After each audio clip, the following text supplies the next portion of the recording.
हूं doctor Amit Gupta, consulting physician and diabetologist, और आज के इस टॉपिक में आपका स्वागत है। आज का हमारा टॉपिक है माइग्रेन, उसके लक्षण, उसके ट्रीटमेंट एंड उसके कॉजेज़।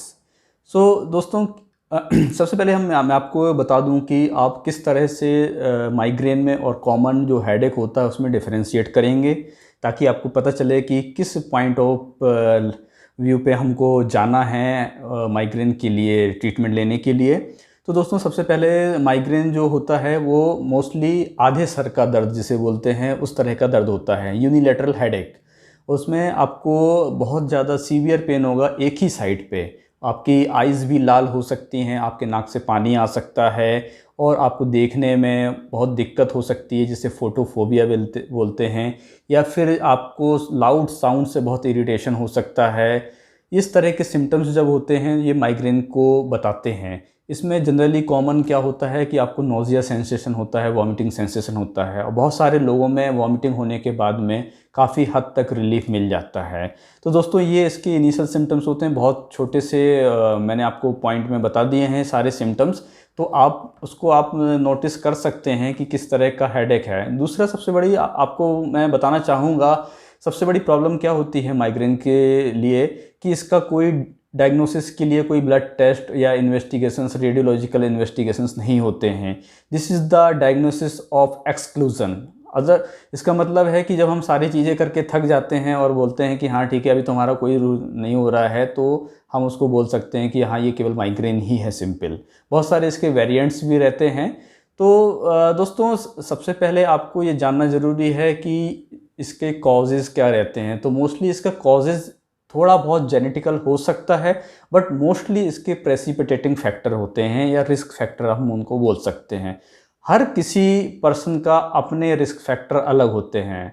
तो दोस्तों, ये ज़रूरी नहीं है कि जो एक रिस्क फैक्टर मेरे अंदर या प्रेसिपिटेटिंग फैक्टर मेरे लिए माइग्रेन ट्रिगर पॉइंट है वो दूसरे के लिए भी हो। तो आपको ये फाइंड आउट करना बहुत ज़रूरी है कि आपका ट्रिगर पॉइंट क्या है। अब इसमें बहुत सारी कॉमन चीज़ें होती हैं, जैसे कि लैक ऑफ स्लीप या एक्स्ट्रा स्लीप, सेक्सुअल एक्टिविटीज़, या फिर आपका बहुत सनलाइट और आपका लाउड म्यूज़िक, या फिर बहुत लाउड ये अपना लाइट का बहुत ज़्यादा फोकस होना, या बहुत टाइम तक अपने स्क्रीन टाइम ज़्यादा होना, म्यूज़िक वगैरह ज़्यादा तेज़ सुनना, एसिडिटी होना, ये सारे सिम्टम्स हो सकते हैं इसके प्रेसिपिटेटिंग फैक्टर में। तो फ्रेंड, ये आपको जानना ज़रूरी है ताकि आप उस चीज़ से अवॉइड कर सकते हैं। बहुत सारी हैबिट्स होती हैं लोगों को, जैसे कि स्मोकिंग करते हैं या अल्कोहल करते हैं, ये भी बहुत सारे लोगों में फैक्टर होता है। इवन कॉफ़ी भी आपको हेडेक कर सकता है माइग्रेन वाला।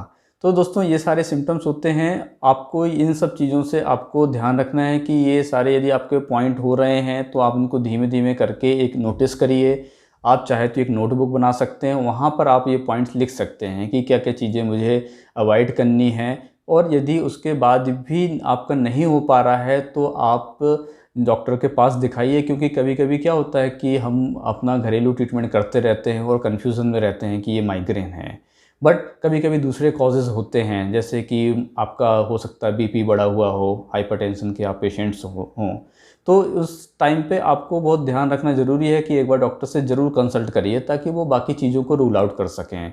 बहुत सारा इसी तरह का बहुत सीवियर पेन आपका होता है सब अरेक्नॉइड हेमरेज में। तो उसको आपको बहुत वो बड़ी लीथल कंडीशन होती है, उस टाइम बहुत ही सीवियर हेडेक होता है और जनरली कोई भी मेडिसिन से ठीक नहीं होता है। तो कभी भी इस तरह का दर्द हो तो आप ज़रूर डॉक्टर को दिखाइए पहले, ठीक है। तो अभी हम आपसे समझेंगे कि क्या क्या आपको दवाइयाँ आप घर पे रख सकते हैं। जैसे कि आप पैरासीटामोल का कोई भी कॉम्बिनेशन है, क्रोसिन है, कॉलपोल है, डोलो है, इस नाम से आता है। तो जनरली हम लोग पहले एडवाइस करते हैं कि आप ये नॉर्मल दवाइयाँ लेके देखिए, यदि आपका ठीक हो जाता है तो कोई आपको अलग से करने की ज़रूरत नहीं है। दूसरी चीज़ आती है जैसे कॉम्बीफ्लेम, जिसमें आइबुप्रोफेन होता है पैरासीटामोल के साथ, आप वो भी यूज़ कर सकते हैं। उसके तीसरे क्लास में आते हैं सुमीट्रिप्टेन वगैरह आते हैं दवाइयाँ, बट वो आप बेटर रहेगा कि डॉक्टर्स की एडवाइस से ही लीजिए। और तीसरे तरह के आते हैं नेप्रोक्सिन वगैरह, ये भी एनएसआइड्स है। तो आप नेप्रोक्सिन के साथ में कॉम्बिनेशन आता है नेक्सडॉम 250 या 500 करके। आपको यदि थोड़ा बहुत हेडेक हो रहा है तो आप 250 ले सकते हैं, बट यदि ज़्यादा सीवियर हेडेक है और आपका बॉडी वेट 50 kg से ऊपर है तो आप 500 mg का भी ले सकते हैं। दूसरी पॉइंट आता है कि आपको क्या चीज़ें अवॉइड करनी है। तो मैंने जैसे बताया, जो भी प्रेसिपिटेटिंग फैक्टर हैं, रिस्क फैक्टर हैं, आप उनको अवॉइड करिए। और आपका कुछ स्टडी बताती है कि जो मैग्नीशियम होता है वो आपको माइग्रेन से बचाता है। तो जो ग्रीन लीफी वेजिटेबल्स रहती हैं, नट्स रहते हैं या फिर दालें रहती हैं, आप उनको खा सकते हैं। उनमें काफ़ी हद तक मैग्नीशियम की क्वांटिटी ज़्यादा रहती है। तो आप यदि वो सब चीज़ें लेंगे तो मैग्नीशियम आपका भरपूर मिल जाएगा आपको। और बाकी अपना आपको लाइफस्टाइल चेंज करना पड़ेगा, डेली टाइम से सोना पड़ेगा, और ये सारी एक्टिविटीज़ करेंगे। यदि योगा कर रहे हैं, प्राणायाम कर रहे हैं, थोड़ा मेंटल आप स्ट्रेस कम ले रहे हैं, तो आप शायद उन सब चीज़ों से बच सकते हैं। तो फ्रेंड्स, माइग्रेन का जितना इजी है डायग्नोसिस, उतना कभी कभी डिफ़िकल्टी भी हो जाता है। क्योंकि कैसा होता है कि बहुत सारे लोगों को बहुत ही फ्रिक्वेंट एपिसोड्स आते हैं, लाइक कि वीक में 2-2, 3-3 बार ऐसे एपिसोड आ रहे हैं, मेडिसिन लेने के बाद ठीक हो जाता है बट फिर से चालू हो जाता है। तो फ्रेंड्स, उन लोगों को मैं एडवाइस करता हूँ कि आप वो जो 3 मंथ्स का कोर्स होता है माइग्रेन के लिए, वो आप प्रॉपर पूरा लीजिए। ध्यान रखिए, कभी भी माइग्रेन का एपिसोड होता है और आप पहले से आपको पता है कि मुझे माइग्रेन है, तो कभी भी वेट मत करिए कि अभी मैं ऐसा कर लूँ कि थोड़ी देर सो जाती हूँ फिर मेरा ठीक हो जाएगा। तो क्या होता है कि उसमें माइग्रेन का एपिसोड बढ़ते जाते हैं और पेन बढ़ जाता है, वो इस लेवल तक पहुंच जाता है, थ्रेशोल्ड तक, कि वो फिर नॉर्मल टैबलेट से ठीक नहीं होता है। इसलिए at the time of starting of your migraine you should take the medicine, whatever medicine you are taking, like Crocin, Calpol, Combiflam, जो भी मेडिसिन आपको सूट करती है आप वो मेडिसिन लीजिए, और आप स्टार्टिंग में ही ले लीजिए। और क्योंकि आप बाद में लेंगे तो फिर बाद में उसका बहुत ज़्यादा फ़ायदा नहीं होता है। कभी कभी सीवियर केस में हमको इंजेक्शंस वगैरह देने पड़ जाते हैं, और आईवी के थ्रू भी पैरासीटामोल और डाइक्लोफेनेक के इंजेक्शन देने पड़ते हैं। तो दोस्तों, ये चीज़ ध्यान रखिए, क्योंकि कभी कभी बहुत ही सीवियर पेन होता है और उस टाइम पे आप बिल्कुल भी कुछ काम करने की हालत में नहीं रहते हैं। और तो दोस्तों, ये सब चीज़ें आप ध्यान रखिए। आपको क्या क्या खाना है, क्या नहीं खाना है, ये आपको ही डिसाइड करना पड़ेगा। उसके लिए जो अभी आपका प्रेसिपिटेटिंग फैक्टर हैं, आप उनको रूल आउट करिए कि हमारे लिए क्या प्रेसिपिटेटिंग फैक्टर हैं, और उनको दूर करिए।